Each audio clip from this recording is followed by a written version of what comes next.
tutorial for Ode to Joy. Ode to Joy is a piece I've done several times with my student orchestras, and it's been an absolute honor. I've had a chance to do this with full symphonic orchestra and chorus. The original piece is meant to be with chorus, so that's something that we're gonna look into to see if we can make it happen. Ode to Joy comes from the fourth movement of Beethoven's Ninth Symphony. His Ninth Symphony was the last one he wrote before he died, and he was already completely deaf by the time he wrote the Ninth Symphony, but he had a genius that he had within him. He could still hear the music even though his ears didn't work, which is something that caused him a lot of pain. He was very upset about it, obviously. So Ode to Joy is just part of the Ninth Symphony and just something just so beautiful. I'm excited to play with you. So before we begin with the tutorial, please glance at the music with me. So at the very beginning, violins start with pizzicato as it is marked. And as you can see, it's the same pattern as we've been doing before. G, D, A, D, G, D, A, D. You do that for the first two measures. And now you're gonna see some numbers on top of the next measure. So you're gonna do it for 8 measures more. A total of 10 measures doing the same thing. G, D, A, D, etc.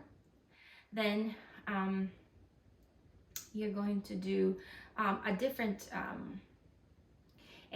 pattern at around measure, let me see, I'm going to count with you, 8. So count with me in the second line, fourth measure of the second line, it changes to D, D, A, D, D, D, A, D. So 2 Ds followed by an A and then back to a D, okay? Then in the measure before last of that second line, you have A, A, D, D, and then it returns into the same pattern as before, G, D, A, D, G. I'll play it along and I'll stop every time the pattern changes. So this is from the beginning. From the beginning, I'm still not sure if we're gonna pizzicato this or bow it. I'll show it both ways. So the beginning, the pizzicato will look like this.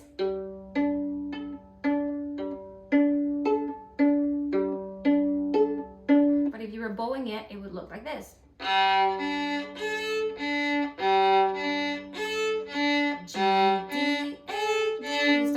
Down on the G, up on the D, down on the A, up on the G, on the D, sorry. Again, down on the G, up, down, up, and it's all here. This is where it all happens, okay? So one more time, I'm gonna do it, I'll show it bow because you guys are already pretty good at pizzicato.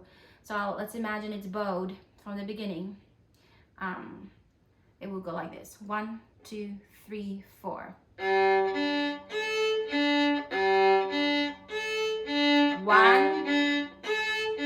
2, follow with the music.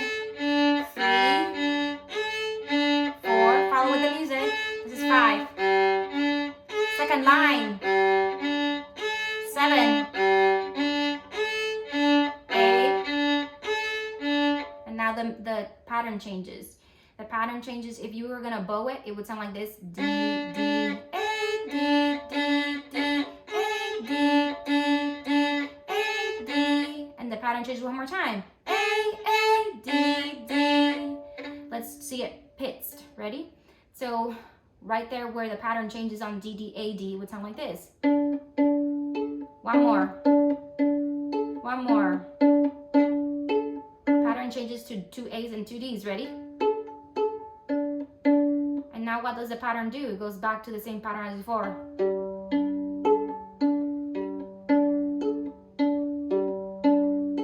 And we play on up with a bow that long note because whole notes don't really work in pizzicato. G, 2, 3, 4. Okay? So kind of more the same that you've been doing from before. Now, let's look at those 2 measures of rest. Let's say you counted those 2 measures of rest that you have coming up. 1, 2, 3, 4. Ready to play. 3, 4, down on G, up on D, back on D, G, sorry, up on D, down on G, 2, 3, 4, 2, 3, 4. Here comes a measure with the A, and it has 2 half notes. A, D, G, 2, 3, 4, up on D, 2, 3, another D, 2, 3, 4, 2, 3, 4, and now A, up, D, and back on G. 2, 3, 4, up on D, and now A, up.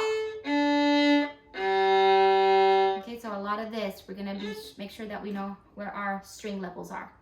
All right, well, I hope that was helpful, and I'll see you soon. Bye.